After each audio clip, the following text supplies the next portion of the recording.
And that presidential retreat brings up so many talking points, some of which we will be treating right now. And Ibrahim, one of the talking points, of course, the retreat was themed as delivering on the renewed hope agenda. The president noted the painful reforms that have, taken off, since his inauguration in May. And then he also said something, quite instructive. Poverty is unacceptable.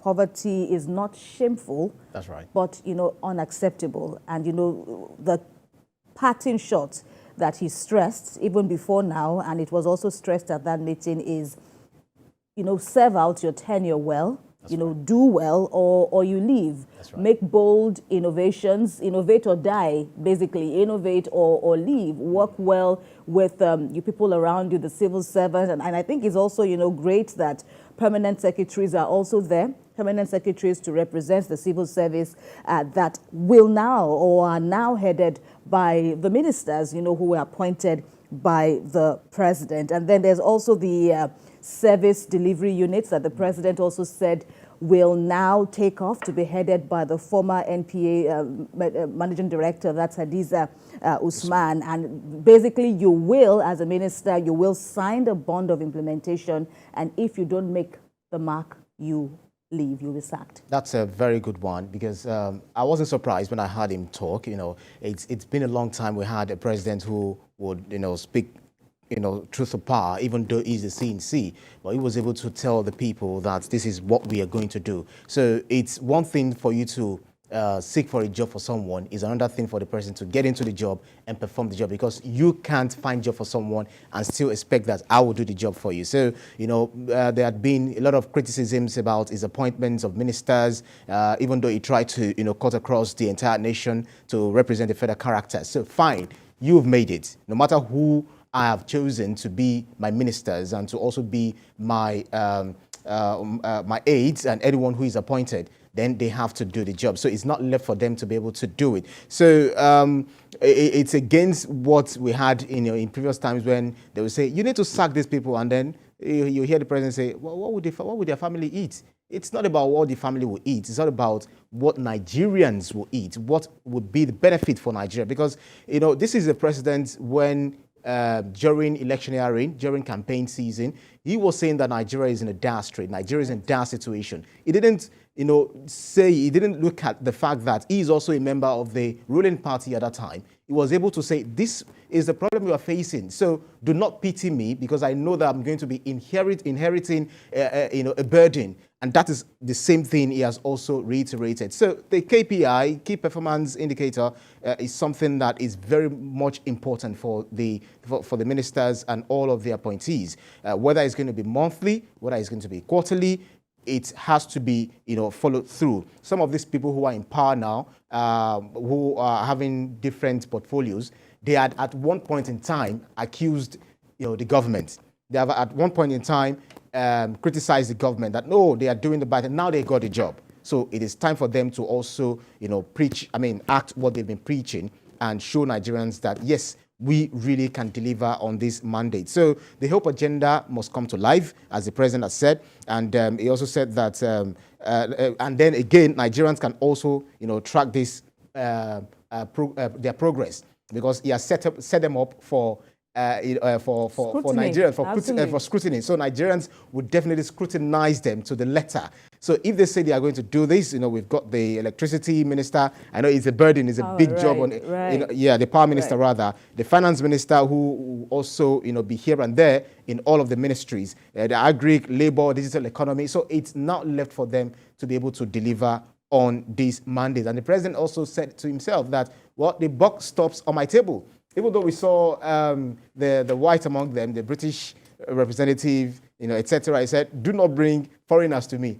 I have been there before. I know governance. So I love the fact that he was able to say that, because, oftentimes we always look at, oh, let's go to US and see what they are doing. Let's go to Europe and see what they are doing. But then I've been through this before. So we have to have our own homegrown solution. We shouldn't be expecting people from outside the country who do not really understand, where the shoe pinches us. So I would do it, we would do it, and they need to form a formidable team because they have to work together. They can't work in silos. Right, and I think that is also, instructive. And there at the retreat, we saw the foreign dignitaries are also there to give goodwill messages, which the president also stressed that now is the time for goodwill, inspiring messages from our foreign friends, and not, lectures, like you said, lectures about governance. You spoke about homegrown solutions, and yes, we have it. While no country can be an island, on itself, we need to, of course, mingle and tap a thing or two from across borders, but when it comes to sovereignty, when it comes to solutions, good governance, we have it. Our laws are robust enough. The issue now is implementation of our laws, and this is a fine message by the president, but everyone is hopeful. The larger part of Nigerians are, hopeful that this will just sail through. The ministers, the permanent secretaries, the presidential aides will all be up and running. The president has said that he's going to give everybody a free hand.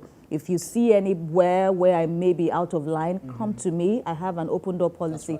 Come to me. It's only God, the Almighty, that is perfect. No one is perfect. So come to me and be bold. Be bold about it. Only this morning in the makeup room that can be a buzz with conversations, brilliant conversations.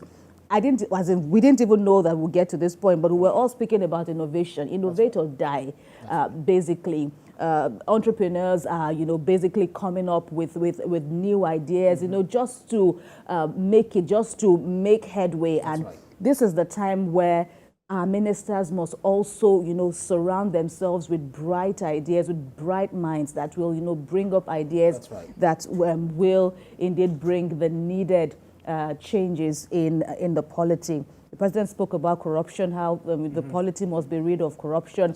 Bad roads are everywhere, poverty in the land. Health is also a major issue. Education too. There's just so much, that can be done, and never, one can say, never has there been, a big time or big opportunity or big expectations, by Nigerians for, her leaders, for their leaders, to be up and doing, to deliver in all their mandates. And of course, the renewed hope agenda is definitely in track, and we. So we see how the government will definitely be on trial. And of course, even the opposition parties have also spoken about now that the judiciary has had its say on who is the legitimate, president, and even across board, the leaders.